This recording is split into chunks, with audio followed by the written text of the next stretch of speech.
দ্বাত্রিংশদধিক-শততম অধ্যায়। দ্রোণ কর্তৃক কৌরব শিষ্যগণকে অস্ত্র শিক্ষাদান।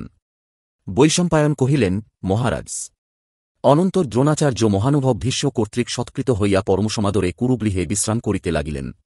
তিনি বিশ্রান্ত হইলে ভীষ্মদেব প্রীত ও প্রসন্ন হইয়া প্রচুর অর্থের সহিত পৌত্রদিগকে শিষ্যরূপে তাঁহার হস্তে সমর্পণ করিলেন এবং তাঁহার বাসের নিমিত্ত পরিচ্ছন্ন ও ধনধান্য সম্পন্ন এক গৃহ নির্দেশ করিয়া দিলেন। তৎপরে কৌরব, পাণ্ডব ও ধার্তরাষ্ট্রেরা আচার্য দ্রোণকে অভিবাদন করিলে তিনি সন্তুষ্টচিত্তে তাঁহাদিগকে অন্তেবাসী বলিয়া স্বীকার করিয়া নির্জনে কহিলেন, হে শিষ্যগণ, আমি উত্তমরূপে অস্ত্রশিক্ষা প্রদান করিব, কিন্তু পরিশেষে তোমাদিগকে আমার একটি অভিলষিত সম্পাদন করিতে হইবে, এক্ষণে তাহা অঙ্গীকার করো। তাহা শুনিয়া দুর্যোধন প্রভৃতি কুরুনন্দন সকলেই মৌনভাব অবলম্বন করিয়া রহিলেন। কেবল অর্জুন তাঁহার বাক্য স্বীকার করিয়া কহিলেন, মহাশয়, আপনি যাহা আদেশ করিবেন আমি তাহা পালন করিব, সন্দেহ নাই। আচার্য দ্রোণ অর্জুনের অঙ্গীকার বাক্য শ্রবণ করিয়া প্রীতিপ্রফুল্ল মনে তাঁহাকে আলিঙ্গন ও বারংবার তাঁহার মস্তক আঘ্রাণ করিতে লাগিলেন। তৎকালে তাঁহার নয়নযুগল হইতে অবিরল আনন্দাশ্রু নির্গত হইতে লাগিল। অর্জুনের শিক্ষা উৎকর্ষ। অনন্তর মহাবীর্য আচার্য দ্রোণ পাণ্ডুপুত্রদিগকে দিব্য ও মানুষ বিবিধ অস্ত্রশস্ত্র শিক্ষাদান করিতে লাগিলেন। এই সংবাদশ্রবণে অন্ধবংশীয় রাজা ও সুতপুত্র কর্ণ এবং অনেকানেক রাজকুমার অস্ত্রশিক্ষার্থে দেশদেশান্তর হইতে দ্রোণের নিকটে আগমন করিলেন। কর্ণ অর্জুনের সহিত স্পর্ধা করিয়া দুর্যোধনের সাহায্যে পাণ্ডবদিগকে নানা প্রকার অবমাননা করিতে লাগিলেন, কিন্তু সমাগত সমস্ত শিষ্যমণ্ডলী মধ্যে অর্জুন ভুজবলে, উদ্যোগে ও ধনুর্বেদ শিক্ষায় দ্রোণের সমকক্ষ হইয়া উঠিলেন। দ্রোণাচার্য ইন্দ্রপুত্র অর্জুনকে অস্ত্রবিদ্যায় অনুরাগ, প্রয়োগ, লাঘব ও কৌশলে সর্বাপেক্ষা উৎকৃষ্ট জানিয়া সবিশেষ উপদেশ দিতে আরম্ভ করিলেন। তিনি রাজকুমারদিগের পরিতোষার্থ শানিত বাণ ও বিলম্বে জলপূর্ণ হইবে এমতো এক ক্ষুদ্রমুখ কমণ্ডলু প্রদান করিলেন, কিন্তু অবিলম্বে জলপূর্ণ হইবে এই মানসে নিজপুত্র অশ্বত্থামাকে বিস্তীর্ণমুখ একটি কলস দিলেন। মহামতি দ্রোণ রাজপুত্রগণ না আসিতে আসিতে অশ্বত্থামাকে বিশেষ বিশেষ অস্ত্র উপদেশ দিতেন। অর্জুন তাহা বুঝিতে পারিয়া বারুণাস্ত্র দ্বারা কমণ্ডলু পরিপূর্ণ করিয়া গুরুপুত্র অশ্বত্থামার সহিত সমকালে গুরু সন্নিধানে সমাগত হইতেন। সুমহান অস্ত্রজ্ঞ পার্থ অশ্বত্থামার সহিত সমকালে আগমন করিতেন বলিয়া তাহা অপেক্ষা কোনো অংশেই নুন হইলেন না। তিনি ভক্তি ও শ্রদ্ধা সহকারে গুরুর আরাধনা করিতে তৎপর ছিলেন এবং অস্ত্রশিক্ষায় সবিশেষ মনোনিবেশ করিতেন। এইরূপে অর্জুন ক্রমশ দ্রোণের অতিশয় প্রিয়পাত্র হইয়া উঠিলেন। অনন্তর আচার্য দ্রোণ অস্ত্রশিক্ষা বিষয়ে অর্জুনকে উৎসাহসম্পন্ন দেখিয়া শুভকারিণীকে আহ্বানপূর্বক নির্জনে কহিলেন, হে বিজয়, তুমি অর্জুনকে অন্ধকারে অন্ন উপযোগ করিতে দিও না, এবং আমি তোমাকে প্রতিষেধ করিলাম, ইহা কদাচ অর্জুনের নিত্যে প্রকাশ করিও না। একদা অর্জুন ভোজন করিতেছেন, এই অবসরে প্রবল বেগে বাত্তা উত্থিত হইলে দীপ্যমান দীপশিক্ষা সহসা নির্বাপিত হইল। দীপ নির্বাণ হইলে তাঁহার হস্ত অভ্যাসবশত আস্যদেশেই সংলগ্ন হইতে লাগিল। তখন তিনি মনে করিলেন, যাহা অভ্যাস করা যায় তাহাই বলবৎ হইয়া উঠে। এইরূপ সিদ্ধান্ত করিয়া রাত্রিকালে ধনুর্বেদ অনুশীলন করিবার নিমিত্ত সরাসনে জ্যারোপণ করিয়া বারংবার টঙ্কার করিতে লাগিলেন। তাঁহার জ্ঞানীর ঘোষশ্রবণে দ্রোণ বিস্মিত হইয়া সহসা তথায় আগমন ও তাঁহাকে আলিঙ্গন করিয়া কহিলেন, বৎস, আমি সত্য কহিতেছি, এই ধরাধামে তোমার তুল্য দ্বিতীয় ধনুর্ধর যাহাতে প্রখ্যাত না হয়, এইরূপ বিধান করিব।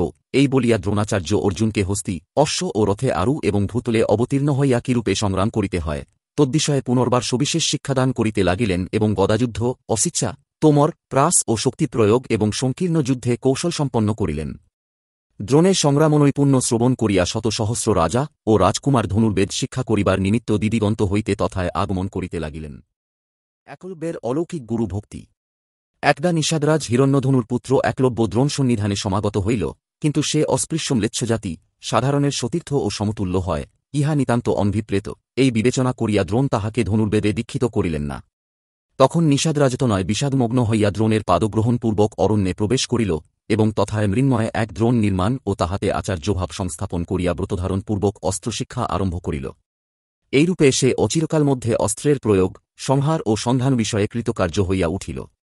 একদা কৌরব ও পাণ্ডবগণ দ্রোণ কর্তৃক অনুজ্ঞাত হইয়া রথারোহণে রাজধানী হইতে মৃগয়ার্থ নির্গত হইলেন। একজন আপনার কুকুর ও বাগুড়া লইয়া যদিচ্ছাক্রমে তাহাদিগের অনুগমন করিল। কৌরব ও পাণ্ডবগণ অরণ্যে প্রবেশ করিয়া ইতস্তত সঞ্চরণ করিতেছেন। এই অবসরে সেই কুকুর মৃগের অনুসরণক্রমে সহসা নিষাদরাজতনয়ের সন্নিধানে সমুপস্থিত হইল। সেই কুকুর মলিন কলেবর, কৃষ্ণাজিঞ্চাধারী নিষাদরাজকুমার একলব্যকে নিরীক্ষণ করিয়া উচ্চৈশ্বরে চিৎকার করিতে লাগিল। একলব্য আপনার অস্ত্র প্রয়োগের লঘুতার পরীক্ষার্থ তাহার মুখবিবরে এককালে 7টি স্বর নিক্ষেপ করিল। কুকুর আশ্ববিবরে স্বরপূরিত হইয়া দ্রুতগমনে পাণ্ডব সন্নিধানে আগমন করিল। পাণ্ডবেরা কুকুরের মুখমধ্যে প্রবিষ্ট 7টি স্বর নিরীক্ষণ করিয়া অতিশয় বিস্ময়াবিষ্ট হইলেন এবং স্বরের লঘুত্ব ও শব্দভেদিত্ব দর্শনে সকলেই আপনাদিগকে অপেক্ষাকৃত নিকৃষ্টবোধে লজ্জিত হইয়া প্রয়োগকর্তার প্রশংসা করিতে লাগিলেন। পরে পাণ্ডবেরা বনে বনে অনুসন্ধান করিয়া পরিশেষে বনবাসী এক মনুষ্যকে নিরবচ্ছিন্ন স্বরবর্ষণ করিতে দেখিলেন। পাণ্ডবেরা ওই বিকৃত দর্শন পুরুষকে তৎকালে চিনিতে না পারিয়া জিজ্ঞাসিলেন, হে বীরবর, তুমি কে? কাহার পুত্র? একলব্য প্রত্যুত্তর করিল, আমি নিষাদাধিপতি হিরণ্যধনুর পুত্র, দ্রোণের শিষ্য, এই আশ্রমে একাকী ধনুর্বেদ অনুশীলন করিতেছি।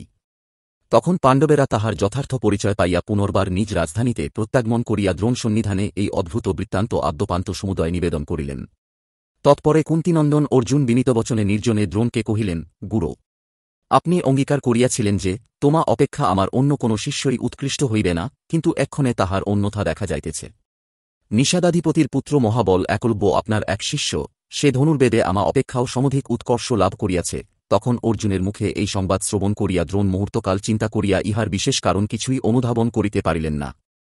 পরিশেষে অর্জুন সমভিব্যাহারে অরণ্য প্রদেশে উপস্থিত হইয়া দেখিলেন, জটাচিরধারী মলিন কলেবর নিষাদরাজ কুমার একলব্য সরাসন আকর্ষণ করিয়া বারংবার বানাকর্ষণ করিতেছে। এই অবসরে দ্রোণ তাহার সম্মুখীন হইলেন। সে সহসা দ্রোণকে সমাগত দেখিয়া তাহার প্রত্যুদ্যমন ও পাদবন্দনপূর্বক আপনাকে তাহার শিষ্য বলিয়া পরিচয় দিল এবং বিধানানুসারে তাহার পূজা ও প্রবেশনার্থ আসন প্রদান করিয়া কৃতাঞ্জলিপুটে সম্মুখে দণ্ডায়মান রহিল।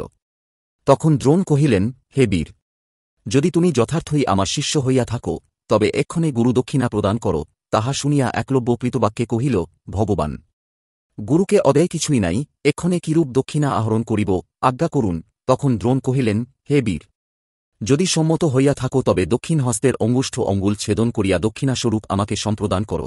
সত্যবাক একলব্য দ্রোণের এইরূপ নিদারুণ বাক্য শ্রবণ করিয়া আপনার প্রতিজ্ঞা প্রতিপালনার্থ প্রফুল্লমনে ও হৃষ্টবদনে দক্ষিণ হস্তের অঙ্গুষ্ঠ ছেদন করিয়া অসংকোচিচিত্তে তৎক্ষণাৎ গুরু দক্ষিণা প্রদান করিল। তৎপরে অপর অঙ্গুলি দ্বারা সরক্ষেপ করিয়া দেখিল, পূর্বাপেক্ষা স্বরের লঘুতা হ্রাস হইয়াছে। অর্জুন এইরূপ অদ্ভুত ব্যাপার অবলোকন করিয়া অতিশয় প্রীত ও প্রসন্ন হইলেন। তখন তাহার অপকর্ষ বিষয়ক আশঙ্কা তিরোহিত হইল। এই ধরাধামে অর্জুনকে কেহই পরাভব করিতে পারিবে না। দ্রোণাচার্যের এই অঙ্গীকার বাক্য রক্ষা হইল। ক্রোধপরায়ণ দুর্যোধন ও ভীম এই উভয়ে দ্রোণের নিত্যে গদাযুদ্ধ অভ্যাস করিতেন।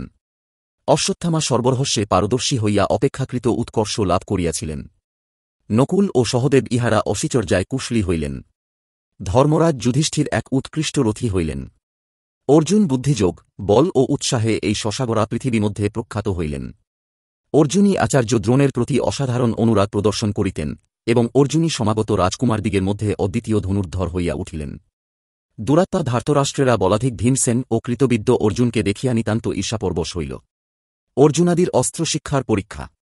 একদা দ্রোণাচার্য শিষ্যগণের অস্ত্রশিক্ষার পরীক্ষার্থ উমারগণের অসমক্ষে শিল্পী দ্বারা একটি কৃত্রিম নীলপক্ষ পক্ষী নির্মাণ করাইয়া বৃক্ষের অগ্রশাখায় আরোপিত করিলেন। পরে সমবেত রাজকুমারদিগকে সম্বোধন করিয়া কহিলেন, হে রাজপুত্রগণ, সকলে শীঘ্র সরাসনে সরসন্ধান করিয়া আমার আদেশবাক্য অপেক্ষা করিয়া থাকো। আমি তোমাদিগকে একে একে নিয়োগ করিতেছি। মদীয় বাক্য অবসান না হইতে হইতেই ওই লক্ষ্যের শিরশ্ছেদন করিয়া ভূতলে পাতিত করো। এই বলিয়া দ্রোণ প্রথমত ধর্মরাজ যুধিষ্ঠিরকে আদেশ করিলেন, হে দুর্ধর্ষ, তুমি সরসন্ধান করিয়া আমার বাক্যের সমকালে বাণ ত্যাগ করো। তখন যুধিষ্ঠির দ্রোণের নির্দেশানুসারে ধনুগ্রহণপূর্বক লক্ষ্যকে উদ্দেশ্য করিয়া দণ্ডায়মান রহিলেন। তৎপরে আচার্য দ্রোণ কুরুনন্দন যুধিষ্ঠিরকে মুহূর্তকাল মধ্যে কহিলেন, তুমি বৃক্ষের শিখরদেশে ওই শকুস্তকে নিরীক্ষণ করো। যুধিষ্ঠির প্রত্যুত্তর করিলেন, হাঁ, আমি দেখিতেছি। দ্রোণ পুনর্বার কহিলেন, হে ধর্মনন্দন, তুমি এই বৃক্ষকে আমাকে বা আপন ভ্রাতৃগণকে দেখিতেছ? যুধিষ্ঠির উত্তর করিলেন, ভগবান, আমি এই বৃক্ষকে, আপনাকে, ভ্রাতৃগণকে ও বৃক্ষস্থিত পক্ষীকে বারংবার নিরীক্ষণ করিতেছি। তখন দ্রোণ অপ্রসন্ন মনে যুধিষ্ঠিরকে কহিলেন, তুমি এই লক্ষ্য বিদ্ধ করিতে পারিবে না, এ স্থান হইতে অপসৃত হও। এইরূপে যুধিষ্ঠিরকে তিরস্কার করিয়া দ্রোণ ধৃতরাষ্ট্রনন্দন দুর্যোধন প্রভৃতি সকলকেই পর্যায়ক্রমে পূর্বোক্ত প্রকারে জিজ্ঞাসা করিলেন, কিন্তু কেহই তাঁহার মনোগত উত্তর প্রদান করিতে পারিলেন না বলিয়া সকলেই তিরস্কৃত হইলেন।